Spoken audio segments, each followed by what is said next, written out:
దోస్తులు ఇప్పటిదాకా ఈ ప్రపంచంలోనే మస్తు ఎక్కువ జ్వరం వచ్చిన మనిషి గురించి ఈ వీడియోలో మీకు చెప్తా.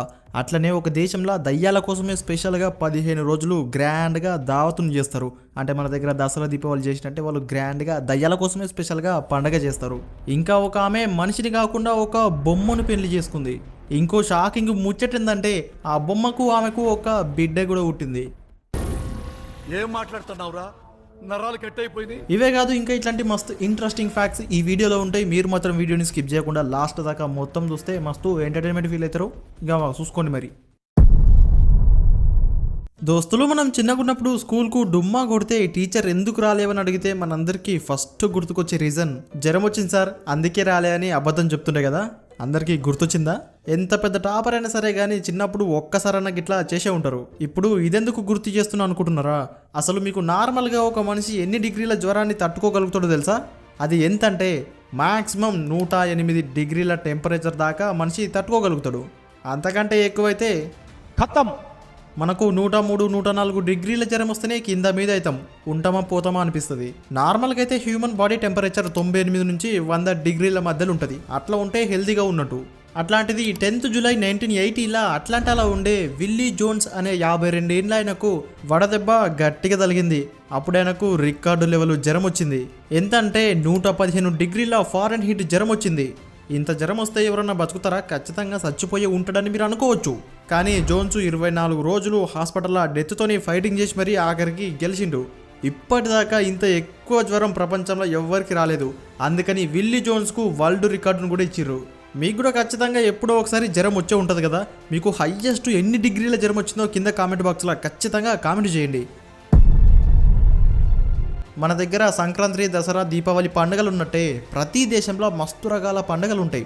అక్కడ ఆచారాలకు తగ్గట్టుగా వాళ్ళు వాటిని చేసుకుంటారు. కానీ అవి మనకు చూడనీకే మస్తు డిఫరెంట్గా వింతగా అనిపిస్తాయి. దయ్యాలంటేనే మనకు సుస్సు పడుతుంది. అట్లాంటిది స్పెషల్గా దయ్యాలకు ఫుడ్ పెట్టే ఫెస్టివల్ ఉందంటే ఇంకెట్లుంటుంది? ఏం లేదు, దయ్యాలను రండి బాబు రండి అని ఇంటికి పిలిచి మరీ ఫుడ్ పెడతారు. కంబోడియా దేశంలో దయ్యాలకు అన్నం పెట్టే సాంప్రదాయం ఉంది. ప్రతి సంవత్సరం సెప్టెంబరు, అక్టోబర్ మధ్యలో 15 రోజులు ఈ పండుగ గ్రాండ్గా సెలబ్రేట్ చేసుకుంటారు.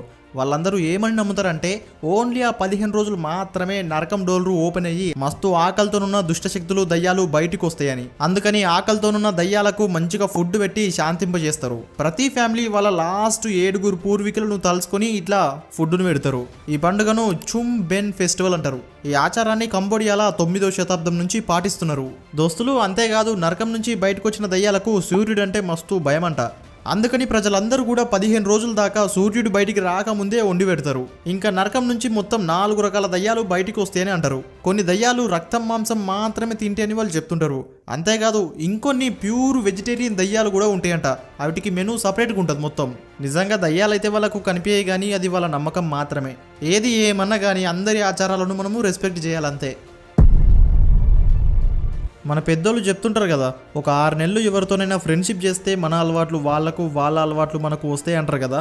కరెక్టే, కానీ అవి మంచి అలవాట్లు అయితే అస్సలు కాదు, పక్కా. సేమ్ ఇట్లా మనుషులకే జరుగుతుందా లేకపోతే జంతువులకు కూడా అవుతుందా అని తెలుసుకోనీకే 1931 సంవత్సరంలో అమెరికాలో వింథ్రోప్ నైల్స్ కెల్లోగ్ అనే కంపారేటివ్ సైకాలజిస్ట్ ఇంకా ఆయన వైఫ్ లూయల్లా ఇద్దరు కలిసి ఒక చిన్న ఎక్స్పెరిమెంట్ చేసిర్రు. అదేంటంటే అప్పుడు వాళ్ళకు 10 నెలల కొడుకున్నాడు. వాని పేరు డొనాల్డ్. అందుకని కెల్లోగ్ ఒక ఆడ చింపాంజీ పిల్లను తీసుకొచ్చిండు. అప్పుడు దాని ఏజు 7.5 నెలలు. దానికి గువా అని పేరును కూడా పెట్టిర్రు.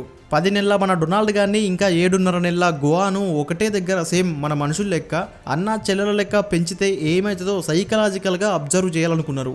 ఈ ఎక్స్పెరిమెంట్ స్టార్ట్ అయ్యి కొన్ని రోజులు అవుతుంది. డొనాల్డ్ గాడేమో మనుషులను ఫేస్ను బట్టి గుర్తుపడుతున్నాడు. గువానేమో మనుషుల బట్టలను, డ్రెస్లను బట్టి వాళ్ళను గుర్తుపడుతుంది. ఎక్స్పెరిమెంట్ స్టార్ట్ అయ్యి 6 నెలలు అవుతుంది. అప్పుడు డొనాల్డ్ గాని ఏజు 16 నెలలు. అప్పుడప్పుడే మాట్లాడనీకే ట్రై చేస్తున్నాడు. చిన్న చిన్న పదాలు అంటున్నాడు. కానీ గువా చింపాంజీ కదా, మాటలు రావు. అందుకని చిన్న చిన్న సౌండ్స్ చేస్తుండే. రెగ్యులర్గా డొనాల్డ్కు గువాకు మెమొరీ, ప్రాబ్లమ్ సాల్వింగ్, అటెన్షన్ లాంటి చిన్న చిన్న టెస్టులు పెడుతుండే. కానీ మ్యాటర్ ఏంటంటే అన్నిట్లా డొనాల్డ్ గాని కంటే గువానే బెటర్గా ఉంటుండే. ఇప్పుడు ఎక్స్పెరిమెంట్ స్టార్ట్ అయ్యి 9 నెలలు అవుతుంది. కెల్లోగ్ సడన్గా ఎక్స్పెరిమెంట్ మొత్తాన్ని ఆపేసిండు. ఎందుకు అనుకుంటున్నారు? ఆ చింపాంజీ పిల్ల మనుషుల దగ్గర ఉంటే వాళ్ళ లెక్క ప్రవర్తిస్తుంది అనుకున్నారు. కానీ అంతకంటే ముందే మన డొనాల్డ్ గాడు ఉన్నాడు కదా, వాడే రోజు రోజుకు మాట్లాడనీకే ట్రై చేయకుండా గువా లెక్క సౌండ్స్ సైకిల్ చేసుడు స్టార్ట్ చేసిండు మెల్లమెల్లగా. చింపాంజీ పిల్ల ఎట్లా చేస్తుందో తెలుసుకోవాలనుకుంటే డొనాల్డ్ గాడే చింపాంజీ లెక్క చేస్తుండని కెల్లోగు ఎక్స్పెరిమెంట్ మొత్తాన్ని ఆపేసిండు. కానీ సాడ్ న్యూస్ ఏంటంటే తర్వాత గువాను ప్రైమేట్ సెంటర్కు ఇచ్చేసిర్రు. 1 సంవత్సరం తర్వాత గువా న్యూమోనియా వచ్చి చచ్చిపోయింది పాపం. అప్పుడు దాని ఏజ్ 3 సంవత్సరాలు. దోస్తులు, ఈ వీడియో చూస్తున్న మీకు ఎవరికన్నా గోర్లు కొరికే అలవాటు ఉందా? అయితే ఈ ఫ్యాక్టు ఖచ్చితంగా నీకోసమే. ఈ ప్రపంచం మొత్తంలో 30% కంటే ఎక్కువ మందికి గోర్లు కొరికే అలవాటు ఉంది. అందులో నువ్వొకను అంతే. ఏజ్తోని సంబంధం లేకుండా పిల్లలకు పెద్దలకు అందరికీ అలవాటు ఉంటుంది. దీన్ని డాక్టర్లు ఓనికోఫాగియా అంటారు. కొంతమందికి యాంగ్జైటీ, స్ట్రెస్, టెన్షన్ అనిపించినప్పుడు, ఇంకా కొంతమందికి అయితే ఖాళీగా బోర్ కొడుతున్నప్పుడు ఆటోమేటిక్గా చేతులను గోర్లను నోట్లో పెట్టుకొని కసాకసా అని కొరుకుతుంటారు. మరి ఇట్లా గోర్లను కొరికితే ఏమన్నా సైడ్ ఎఫెక్ట్స్ ఉంటాయా అంటే గట్టిగానే ఉన్నాయి. కొంతమంది గోల్డ్నే కాకుండా పక్కకుండే తోలును కూడా కొరుకుతారు. అప్పుడు గోల్డ్ ఎడ్జులు ఇంకా నేల్ బెడ్ డ్యామేజ్ అయ్యి ఇన్ఫెక్షన్స్ అవుతాయి. ఇంకా డెంటల్ ప్రాబ్లమ్స్ కూడా వస్తాయి. చిన్నపిల్లలకైతే టీత్ అలైన్మెంట్ కూడా చక్కగా ఉండదు. అట్లనే టికెట్ తీసుకోకుండా బ్యాక్టీరియా డైరెక్ట్గా నోట్ లోపలికి పోతుంది.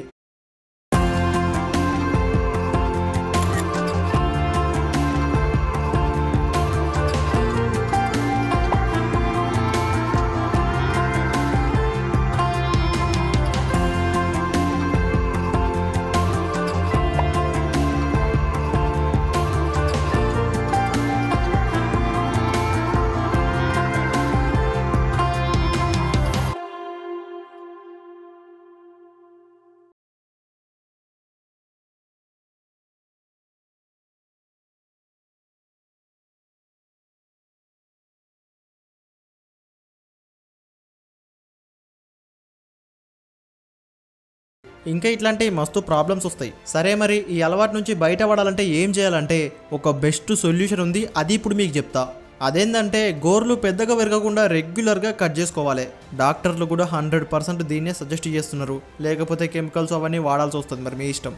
కరెక్టే కదా, గోర్లు పెద్దగా లేకపోతే కొరకాలే పీకాలే అనిపించదు కదా. ఇప్పటికన్నా మానుకోండి, మీకే మంచిది.